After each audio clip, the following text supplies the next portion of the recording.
Ladies and gentlemen, you've seen him on Comedy Central. Bring him to the stage, JimColliton.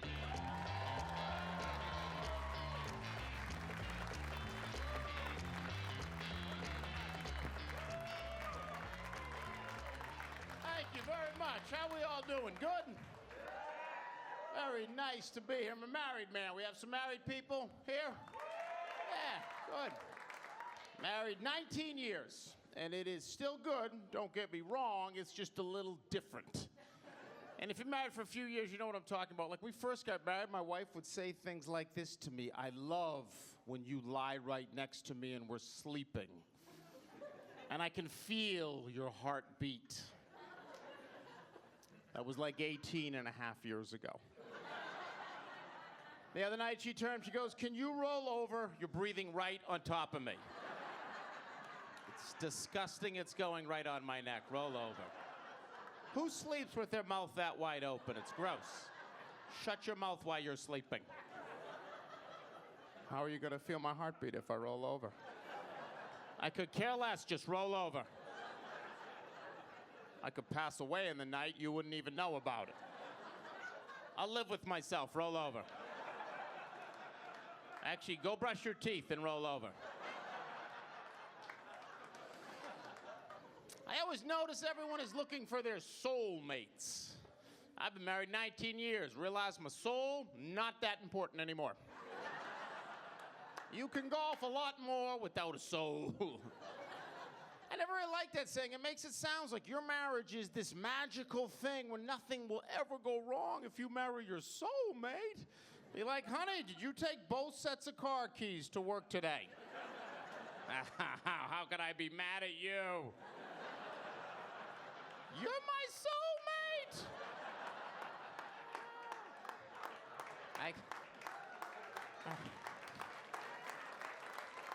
I can walk to the airport today, that's fine.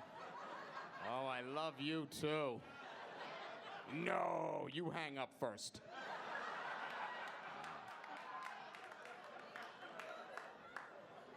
I enjoy being married. You know what I enjoy about it? My wife explains things to me. I think you need someone in your life that's gonna explain things.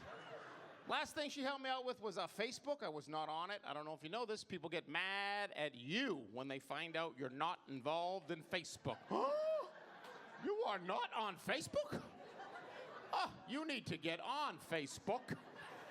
You're like, all right, settle down, Grandma. I just walked in, all right?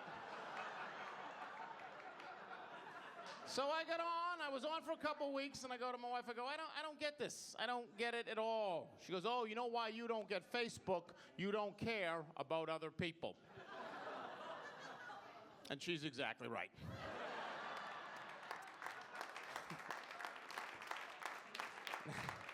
Now, I don't wish ill will on anyone. I just could care less what they're doing in their day-to-day life. You know how they have that like button? I think they should have a care less button right next to it. I just made meatloaf for my family, careless girl I went to high school with 25 years ago. I just lost 9 pounds, careless, careless, careless, careless, careless, careless, careless. I think my favorite people, the people get on and post, "I am so busy today, I don't know how I'm gonna get everything done."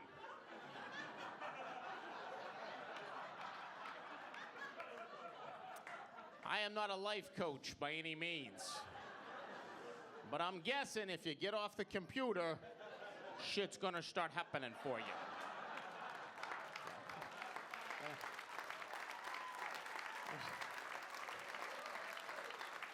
You're gonna start checking that list right off one by one. First day I'm on Facebook, it's something new. I try to get into it. I load it on the front page, and a friend of mine posted, "Just had scrambled eggs for breakfast." Unreal, period, end of post. I had to call my wife and go, "Is scrambled eggs a new code for something? Some kind of sex or drug I don't know about? Should we be doing the scrambled egg at some point?"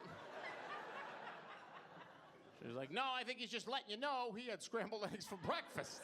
I was like, wow, those must have been some good scrambled eggs. If you get up from the breakfast table, go, "I need to let the world know how good these scrambled eggs are." I have 3 beautiful children at home, and here is what I have learned from having children. I'll pass this advice on if you're ever thinking of having kids somewhere down the road. You're going to need to get yourself a paper shredder, because children produce a mass amount of artwork. And not all of it is refrigerator worthy. And it crushes a little hard if they see their artwork in the trash can. That's why I need to shred it at night when they go to bed. And get yourself an industrial shredder, because some of the stuff has macaroni glue to it.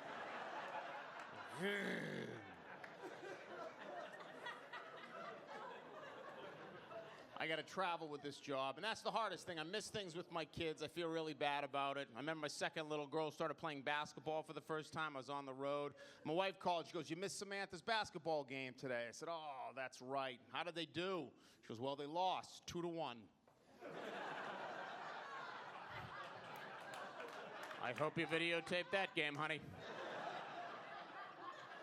Sounds like one of those exciting soccer games we have to sit through all fall. You sitting through little kid soccer games? Let's be honest, they're awful, aren't they? You just want to snap and go, "Pick up the ball, use your hands. Get the fat kid off, he's eating Skittles. I'm the only one that sees this." You can't do that with kids nowadays. You have to go, "You're all winners out there. You realize in a couple years we're full of shit. This rainy Saturday in October, you're all winners out there."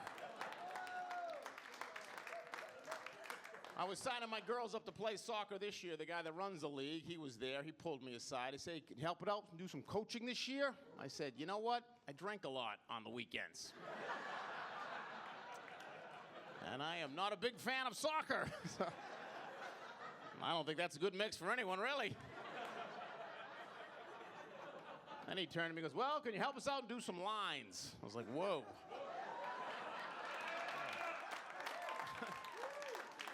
I don't know how that's going to help anyone involved, really. And he goes, "Great, I'll drop the stuff off at your house." I'm like, "All right, not in front of the kids. Come around back." We were not talking about the same thing. It's a bit of a miscommunication. He dropped off a line machine. We actually paint the lines on the soccer fields.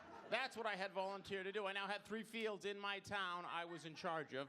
As you know, scoring in soccer is way down. So I took it upon myself to narrow down the fields a little bit. But I brought him to a point right in front of the goal. It was actually a watchable sport last fall. No, I'm just kidding. Soccer's awful.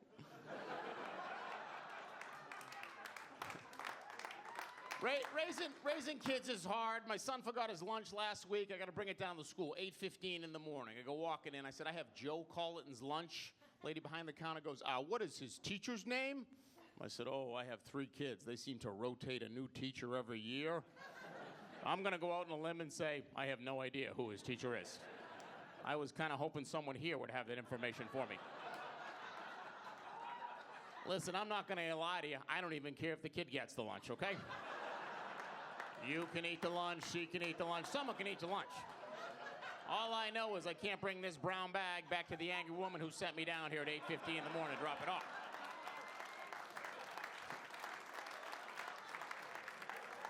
And listen, between me and you, I don't even know if I'm at the right school right now. I saw some kids, I saw some buses, I took a chance, I came in. Hey, you guys have been a great crowd. Thank you very much.